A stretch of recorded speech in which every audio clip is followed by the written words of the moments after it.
స్థానిక 24వ division మెరకలోని municipal ప్రాథమిక పాఠశాలలో ఏపీ పేపర్ మిల్లు సిఎస్ఆర్ నిధులు 20 లక్షలతో చేపట్టిన తరగతి గదుల మరమ్మతులు ఇతర అభివృద్ధి పనులను కూటమి నాయకులతో కలిసి రాజమహేంద్రవరం సిటీ ఎమ్మెల్యే ఆదిరెడ్డి శ్రీనివాస్ బుధవారం ప్రారంభించారు.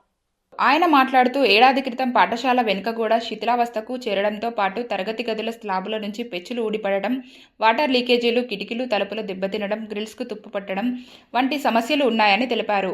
ఏ సమస్యలో ఏ ప్రమాదం జరుగుతుందో తెలియని పరిస్థితుల్లో విద్యార్థులు, ఉపాధ్యాయులు ఇబ్బందులు ఎదుర్కొంటున్నారని తల్లిదండ్రులు తన దృష్టికి తీసుకువచ్చారని చెప్పారు. స్థానిక వార్డు ఇన్ఛార్జ్ కాశీ సూచనతో పాఠశాల సమస్యలను పరిశీలించి వాటిని పరిష్కరించేందుకు చర్యలు తీసుకున్నామన్నారు. పాఠశాలలో అప్పట్లో 16 మంది విద్యార్థులు మాత్రమే ఉన్నారని, ఉపాధ్యాయులు, సిబ్బంది సహకారంతో ఈ ఏడాది విద్యార్థుల సంఖ్య 36కు పెరిగిందని చెప్పారు. విద్యార్థుల సంఖ్య మరింత పెంచేందుకు కృషి చేయాలని కోరారు. పాఠశాలలోని సమస్యల పరిష్కారానికి 20 లక్షల సిఎస్ఆర్ నిధులు అందించిన ఏపీ పేపర్ మిల్లు యాజమాన్యానికి ఎమ్మెల్యే కృతజ్ఞతలు తెలిపారు. టీడీపీ రాష్ట్ర కార్యనిర్వాహక కార్యదర్శి ఎర్ర వేణుగోపాలరాయుడు, ఛాంబర్ అధ్యక్షుడు తవ్వారాజా, మదన్ సింగ్ పురోహిత్, శెట్టి జగదీష్, పేరులాల్ జైన్, విక్రమ్ జైన్ తదితరులు పాల్గొన్నారు.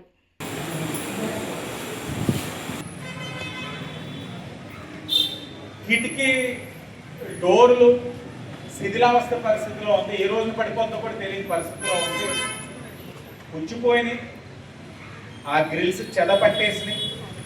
ఇలాంటి పరిస్థితుల్లో ఇక్కడ ఏదైతే వార్డ్ ఇన్ఛార్జ్ కాశీ గారు, సార్ ఇది చాలా ఇంపార్టెంట్ వర్క్, మీరు ఇవన్నీ చేయిస్తే ఇక్కడ స్థానికులకి చాలా ఉపయోగపడినట్లు అవుతుందంటే అసలు స్ట్రెంగ్త్ ఎంత ఉందని అడిగాం. స్ట్రెంగ్త్ చాలా అంటే చాలా తక్కువ. ఇక్కడ ఉన్న మాస్టర్ గారిని, హెడ్ మాస్టర్ గారిని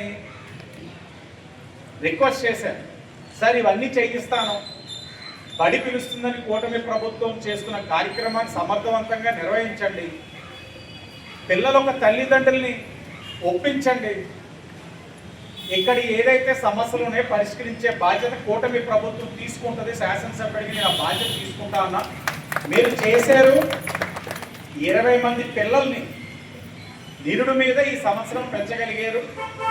మీకు ఇచ్చిన మాటకి కట్టుబడి 20 లక్షలతో మీరు అనుకున్న ప్రతి సమస్యకి ఈరోజు సిఎస్ఆర్ నిధులు ద్వారా సహకరించిన ఏపీ పేపర్ మిల్లు వారికి మనస్ఫూర్తిగా అభినందనలు తెలియజేస్తూ, ఇక్కడ ఏదైతే మాకు చెప్పిన, మా దృష్టిలో ఉంచిన ప్రతి సమస్యకి పరిష్కారం తీసుకొచ్చాం.